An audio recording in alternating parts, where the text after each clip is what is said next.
In this podcast episode, we want to introduce you to our BCEN friend, Kory Scheideman. Michael Dexter and Mark Eggers talk with Kory about living in Colorado his entire life and his career from firefighter to emergency nurse and everything in between.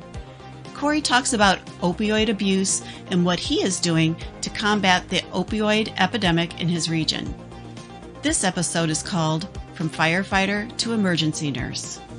Hello, and welcome to BCEN and Friends podcast, where we hold interesting conversations about learning with a range of thought leaders, BCEN certification holders, and industry professionals. But most importantly, create value and insight for you, our professional nurses across the emergency spectrum.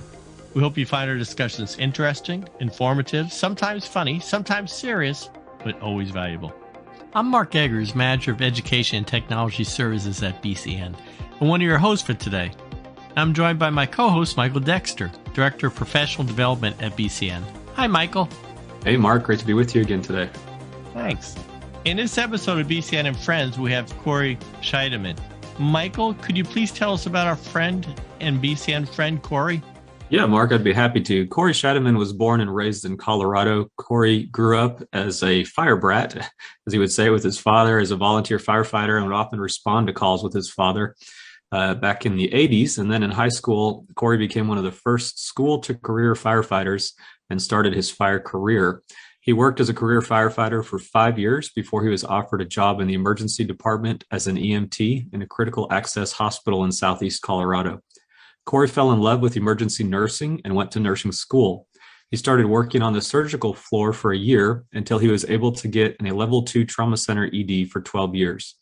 In that capacity, he was a stretcher side nurse, relief charge nurse, permanent charge nurse, educator, and now manager of a freestanding emergency department within the same system that he has been in for over 15 years. In 2019, he was asked to help develop and roll out a medication-assisted treatment program in 6 emergency departments, and since then he has developed a strong connection with the community partners. Kory is an active member of the Colorado ENA, serving as a treasurer, and sits on the IQ SIP committee and fundraising committee. He works with the Colorado Naloxone Project, which is naloxoneproject.com, and he also works with the Northern Colorado Mental Health Substance Use Alliance and the Northern Colorado Harm Reduction Alliance. Kory, welcome to the BCEN and Friends podcast. It is a pleasure to have you with us today. Thank you so much. I'm excited to be here. Yeah, we're excited to have you. And, we talked about you, in your words, being a fire brat and some of the past experiences you had in firefighting, EMS, pre-hospital, and working in the ED as an EMT. But can you tell us just a little bit more about yourself and a little bit more about your nursing career outside of that? Yeah, as you mentioned, I started off as in kind of the going down the fire department kind of side of things. And once when I started working in the emergency department, I absolutely fell in love with what I got to do, not only just within the department, but also very importantly to me, which was providing sense of community engagement and doing good for the greater cause of my community. So that was one of my greatest things, was going into the nursing career.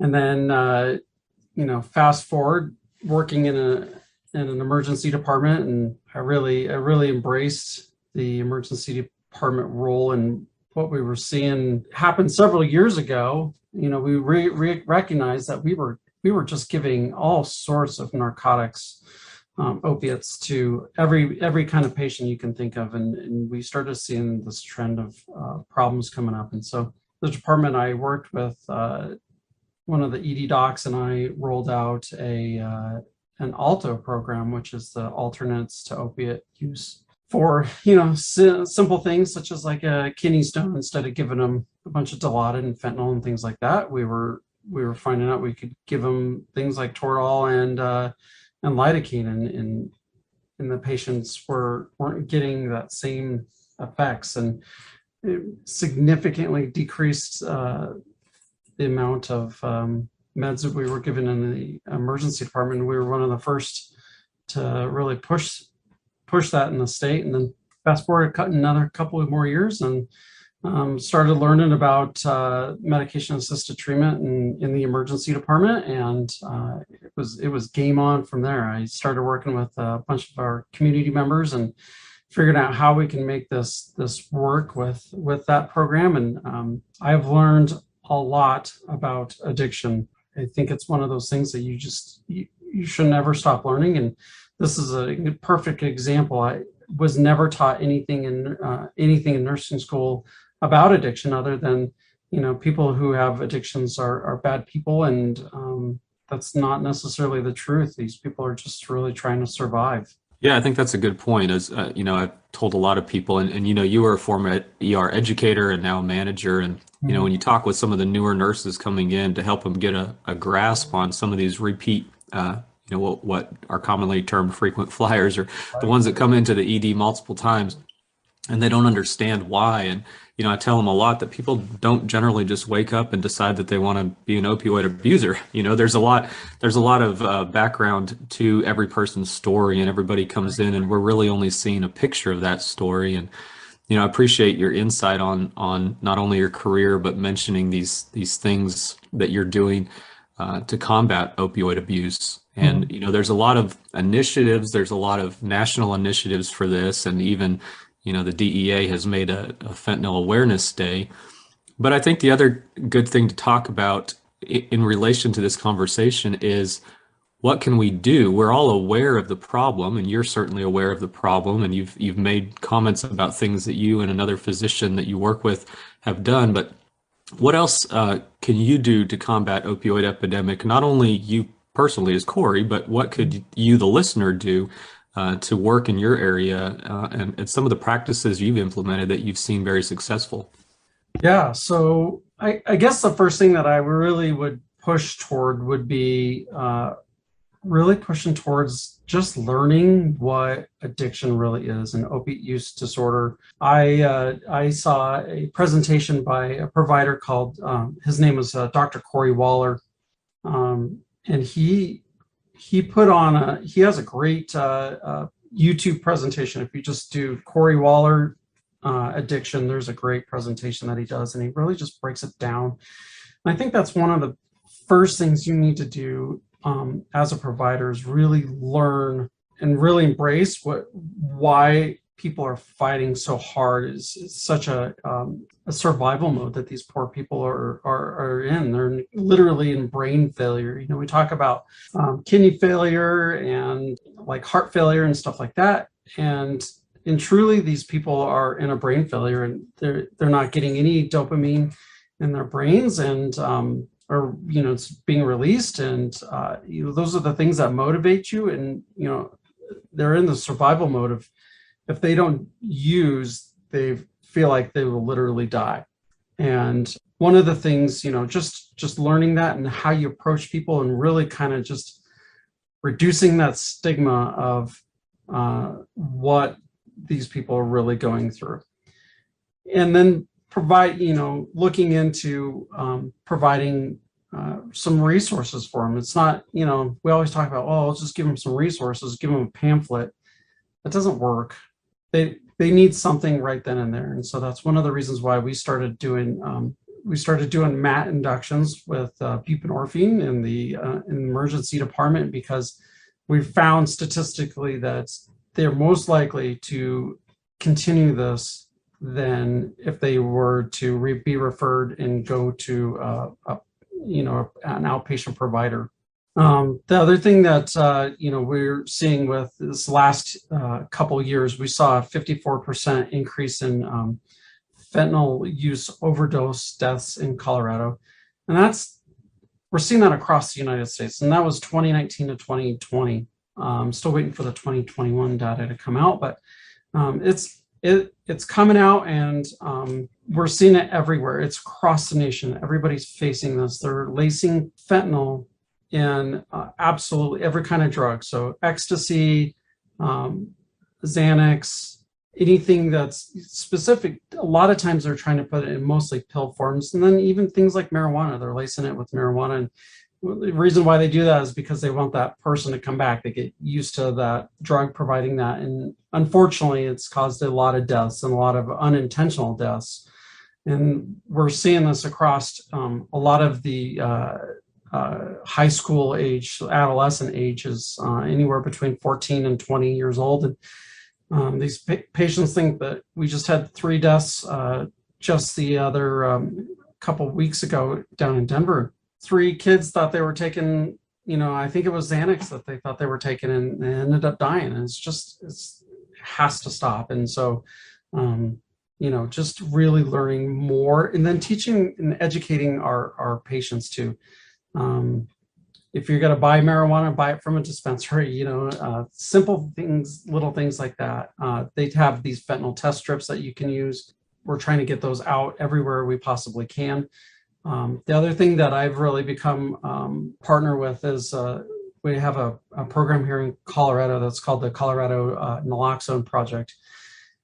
We got a grant to provide, with this project, we got a grant to provide naloxone to anybody that's at risk in the emergency department, discharge them home with a kit in hand. Instead of just giving that patient a prescription, we're actually giving them an in-hand naloxone, and hopefully that will, we've already heard multiple times across the state how many times this has already helped save people's lives. And so I would learn, and I would carry naloxone myself, and when patients, and you hand it to them, they're like, well, I don't need that. We can even say, even I carry that around, because you never know who you're going to come across and who you can save. Yeah, that's a good point. I was thinking about that as you spoke, of what is the patient response to a healthcare provider handing them a kit with naloxone, and has it been fairly positive overall, or what are your It takes people back, and some of the people, they're a little shocked by, like, whoa, why would you give this to me? Or, if we start an addiction, if we do the medication assisted treatment in the emergency department, provide buprenorphine in the ED, we also always give them a naloxone kit, and they go, well, isn't this supposed to help? Yes, it is supposed to help, but we're also going to give this to you in case you yourself were to lapse, which is not uncommon for somebody who has an addiction problem, or you come across somebody that is having it. You're more likely to have somebody that might reach out to you or be around around that situation. And patients, they're taken back by it at first, but then they're like, oh, that makes total sense. So they seem to really embrace that, actually. Well, that's great. I appreciate you sharing that. And I think it's something, as you've mentioned, the online education through that physician on YouTube, and through some of these partnerships and alliances within the state of Colorado. I hope that, to the listener, that maybe will instill some drive to find those resources in your area, and to reach out, even to reach out to Kory if you need to get some help and assistance with that. Absolutely. A couple of years ago, just driving through the South, I saw, I think I was in Louisiana, and I saw a sign on a telephone post about having an addiction. We have a medication for you. Call this number. I saw it there. I see it around Colorado, but that's almost like an afterthought. So if we can really talk to young adults, talk to get in the high schools and middle schools, and really provide that education about the risk of these medications. I think that's another huge thing. The committee that I sit on, which is the IQSIP meeting, the Institute for Quality, Safety, and Injury Prevention, that's another initiative that here in Colorado that we're really pushing for, is trying to get not just this education out, but even trying to get, we're trying, I haven't quite got there, but with the Colorado Naloxone Project, we're trying to get naloxone in the hands of all ER nurses as well, and providers, ER nurses and docs. Wow, that's great. Thank you for sharing that. And I wanted to pull the focus a little bit back from just the opioid epidemic alone. I think you and I could probably talk all day about that. But, I believe have been a nurse about 15 years or so, or been around the medical field for that long, if not longer. And Yeah. I wanted to ask you, through your lens and all of the things you've been discussing, what is the importance of being a lifelong learner, and what do you feel is important for nurses everywhere to be a lifelong learner?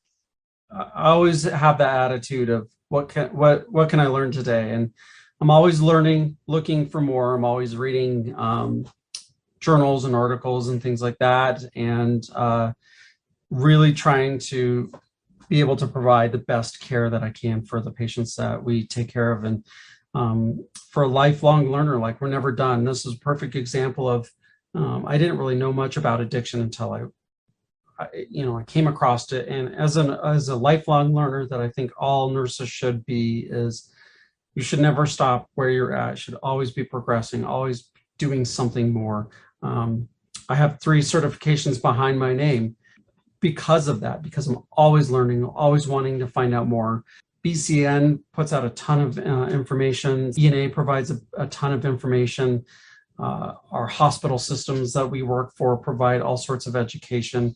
I love going to the national conferences every year. It just inspires you.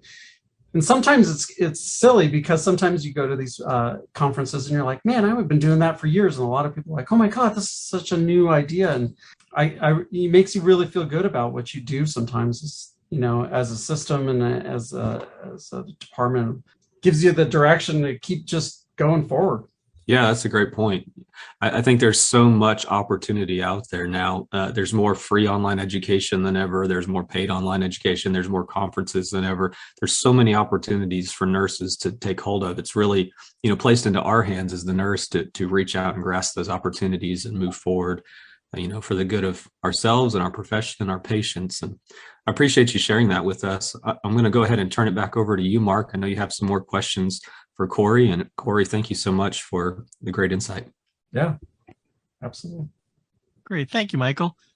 Kory, can you tell us about a person or a moment in your career that has greatly impacted you? I have so many, being in this field, I have so many stories, so many funny stories, some very inappropriate stories. I think the one that still just gets to me every single day, it has nothing to do with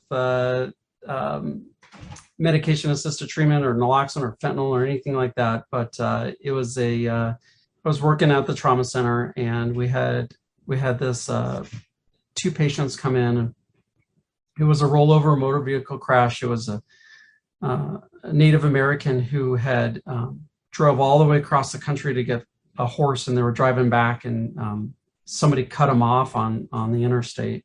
It was this gentleman, his wife, and then their daughter, who was, I believe she was around 6 years old. And they were driving an older vehicle, and she was buckled in, but it was just a lap buckle. Her parents came to us, and they flew the kiddo to the local children's hospital, which is down in Denver. It's about an hour away. And it's in the middle of the night. We got the parents in and out as quick as we could, but their car was completely wrecked and indrivable. And so I was actually in charge that day, and I ended up talking to the charge nurse down there and in that emergency department. And they, said that their daughter was in critical condition. The parents needed to get there as soon as they could, and there was no transportation. This was about 10-ish years ago. We didn't have things like Uber and Lyft and things like that, and so we weren't too busy. So I said, you know what? I'm going to put you in my vehicle, and I drove him down there as quick as I could just to get him down there. And it's something I feel like it has nothing necessarily to do with nursing. We as nurses, we help patients all day long, but this was I'm a father myself, and this was one of those things that one human being to the next, or one parent to the next, to do the right thing and just get them down there. I don't know the outcome of it. Unfortunately, I didn't go in with them, but I got them down there as quick as we could. So thank you, Kory. I appreciate you sharing that with us. I'm going to turn a little bit now to what we call our rapid fire question. Okay. So let's begin with, what would you be doing if you were not in your current role? Is there anything growing up that you thought about, oh, I'll do this or I'll do that? Or is there something you wanted to do? I guess I always wanted to be a pilot, but now that I'm older in my career, I laugh and joke a little bit that I would love to work at a all-inclusive resort and be a bartender, and just all you do is make everybody happy. I'll drink to that. Okay. Good. Excellent. Now I have some favorite questions to ask you. So, what is your favorite book? My favorite book is just recently read it, and it's The Subtle Art of Not Giving an F. I won't say the whole thing, but it is a great read, and I would recommend anybody read that one. All right, good. Well, as soon as I asked you what your favorite book was, you started laughing. I thought it was going to be something. Good. How about your favorite movie? Favorite movie? That's a toss-up. Tombstone or Shawshank Redemption. Two good movies. Gotcha. Excellent. And how about a favorite song? Oh, I don't know that I really have one, to be honest. I have all sorts of, just depends on the mood I'm in. Okay. All right. That's good. That's fine. Excellent. And how about, I always love this one, what would be a good comfort food or meal that you enjoy? Key lime pie. That's my vice, or ice cream. Gotcha. Both of them are very good. And how about hobbies or interests? What other hobbies or interests do you have?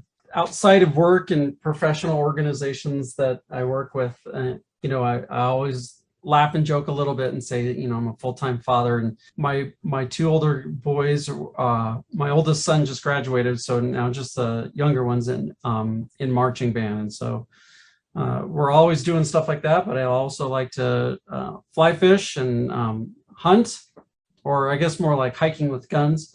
I am an avid muzzleloader hunter.